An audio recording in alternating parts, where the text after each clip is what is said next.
New obstacles today for thousands of desperate refugees trying to make their way into Western Europe. Today, Croatia, which had been leaving its border open, stopped allowing people to board trains into their country.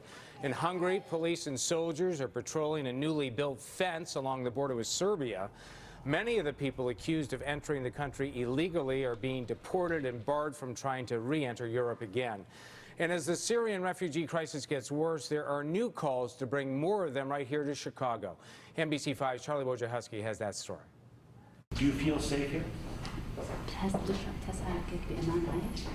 For 8-year-old Anas, his brother Youssef, and their family, the last 5 months in Chicago have been a world away from the violence and desperation they saw in their native Syria.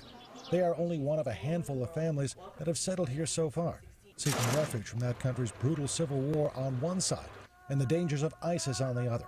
I think working together has been really helpful in bridging the gap and trying to afford whatever we can to make their lives easier. Now Chicago's Syrian and Islamic groups are joining together, calling on the United States to accept at least 100,000 of the refugees now making their way across Europe. They would like to see many of them settle here in Chicago.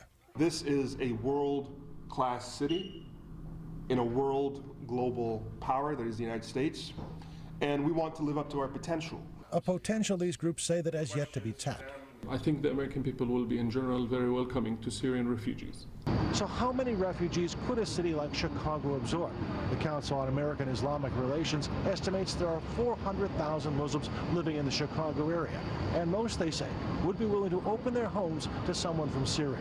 Pair families. We'll submit an application, we'll host a family, each of us, and we'll get to that number just on that alone.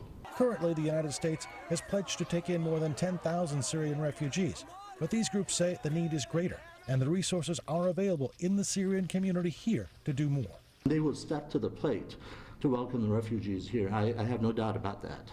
Charlie Wojciechowski, NBC5 News.